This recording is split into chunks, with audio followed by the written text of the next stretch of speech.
você está vendo as muralhas iluminadas da cidade de Jerusalém. O Domo da Rocha, a Mesquita de Omar, como outros a chamam. O cenário é o de sempre e é eterno, do ponto de vista dos significados históricos e de suas continuidades. Eu quero falar um pouco hoje sobre a cronologia da existência da cidade de Jerusalém. Como é que começa a cronologia dessa cidade? Obviamente que a maioria das pessoas a associa apenas e diretamente ao rei Davi.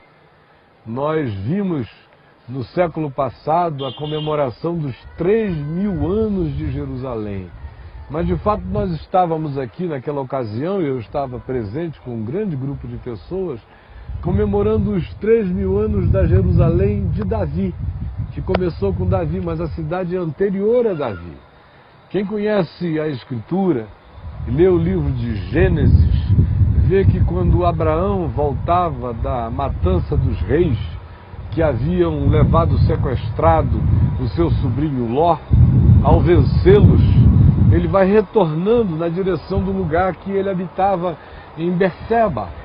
E no caminho, sai-lhe ao encontro um ser completamente desconhecido, acerca de quem não se diz que ele tem pai, mãe, nem genealogia, nem qualquer forma de pedigree. O nome do homem era Melquisedeque. O livro de Gênesis apenas nos diz que Melquisedeque, rei de Salém, trouxe a Abraão pão e vinho. E Abraão pagou o dízimo a Melquisedeque de todos os despojos que ele havia adquirido naquela conquista que ele havia feito. E mais do que isso, diz o livro de Gênesis, que Melquisedeque abençoou a Abraão, dizendo: bendito seja o Deus de Abraão. E Abraão reconhece em Melquisedeque alguém que pertence a uma ordem sacerdotal elevada, por isso se diz que ele é sacerdote do Deus Altíssimo, do único Deus vivo e verdadeiro. No entanto, não se fala mais nada de Melquisedeque daí para frente, a não ser no Salmo. De repente, um Salmo, 1000 e tantos anos depois, introduz essa figura misteriosa, dizendo que aquele que seria o Messias haveria de ser constituído sumo sacerdote, não segundo a ordem levítica, não segundo a genealogia de Abraão, porque você sabe, os sacerdotes de Israel eram todos da descendência da tribo de Levi, que era uma tribo separada para o sacerdócio. Apesar disso, apesar de Moisés já ter instituído isto, apesar de que os cultos que aconteciam no Templo de Jerusalém, que estavam erguidos ali aonde hoje se pode ver a abóbada da mesquita, mas surgia imponente o Templo de Jerusalém, apesar disso tudo se diz que o grande sacerdócio, o sacerdócio do Messias enviado, não seria segundo a ordem levítica. Por quê? Porque no próprio livro de Gênesis, quando Jacó gera os seus 12 filhos, ao ir morrendo e sentir que está passando, ele abençoa cada um dos seus filhos. E diz uma coisa interessante, que o cetro não se arredaria, que o reino, que o governo não se arredaria das mãos de Judá, até que viesse Siló, ou viesse o enviado. Daquele tempo em diante, o reino ganharia uma outra característica, já não seria um reino feito de concreções materiais, históricas e geográficas, porque o Messias haveria de vir da tribo de Judá. Entre Melquisedeque, rei de Salém, e a tomada de Jerusalém, que se tornou, era uma cidade de um povo chamado Jebuseus, que aconteceu por Davi, há um certo silêncio, porque as peregrinações de Abraão acontecem em outras regiões, ora no extremo sul em Berseba, ora nas proximidades de Hebrom, onde ele veio a sepultar a sua esposa Sara na gruta de Macpela, e depois aonde ele próprio foi sepultado.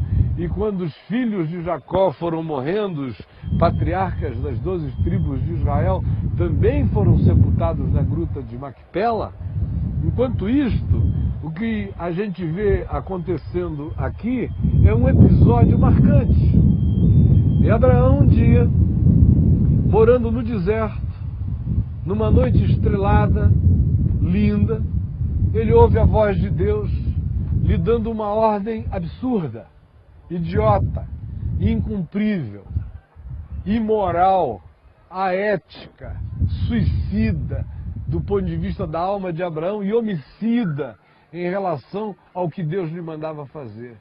O Senhor simplesmente lhe disse: toma teu filho, teu único filho Isaque, e leva-o a um monte que eu te mostrarei, e ali tu oferecerás em holocausto, em sacrifício a mim. Isso era impensável. Só os pagãos faziam coisas do gênero. Abraão era um homem que cria no Deus único, vivo e verdadeiro, e recebe de Deus essa ordem que está para além de toda concepção humana e de toda razão. Mas o texto do livro de Gênesis, no capítulo 22, diz: Abraão, porém, se levantou e partiu. Não pediu licença a Sara, não informou a ninguém, simplesmente pegou a 2 dos seus servos, preparou lenha, preparou fogo, preparou um cutelo, chamou o seu filhinho na puberdade e disse: segue-me, porque nós vamos a um determinado monte onde nós iremos adorar ao Senhor. E eles caminham um caminho de 3 dias. Ele está vindo do sul de Israel, do deserto. Anda 3 dias e chega a este lugar onde todas as tradições judaicas dizem que está o Monte Moriá. Monte Moriá não é avistado por nós, porque ele é uma rocha que existe dentro hoje da mesquita do Domo da Rocha, aqui no lugar onde era o Templo de Jerusalém.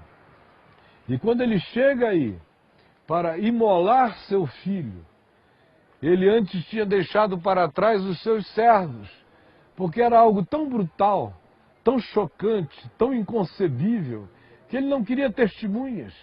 Quem poderia entender Abraão? Quem poderia compreender que o Deus eterno estava lhe dando uma ordem tão tresloucada, do ponto de vista da sensibilidade humana, tão diabólica, do ponto de vista de um entendimento psicológico, uma coisa que teria que colocar Abraão entre psicopatas a serem internados, e ele não era louco, ele era apenas louco de obediência a Deus e de submissão à vontade de Deus. Então ele deixa os seus servos para trás, dizendo-lhes o seguinte: ficai aqui, e eu e o menino iremos, e tendo adorado, voltaremos para junto de vós, porque ao longe ele já vira a elevação de Moriá. E ele vem caminhando agora solitariamente com o seu garoto, Isaque. E o menino começa a achar tudo estranho. Não há uma ovelha, não há um cordeiro, não há nada para ser imolado ali. E o coração de Isaque começa a bater forte. Angústias sutis, inexplicáveis, vão tomando conta da alma do menino na mesma medida em que ele vê a gravidade aterradora que havia possuído o coração do seu pai. E ele então começa a perguntar ao pai: pai, eis aqui a lenha, eis aqui o fogo, eis aqui o cutelo, mas onde está o cordeiro para o holocausto? Essa é uma pergunta que me mexe nas entranhas como pai e em qualquer dimensão da minha humanidade. Aonde está o cordeiro para o holocausto, pai? E Abraão diz: meu filho, no monte do Senhor se proverá.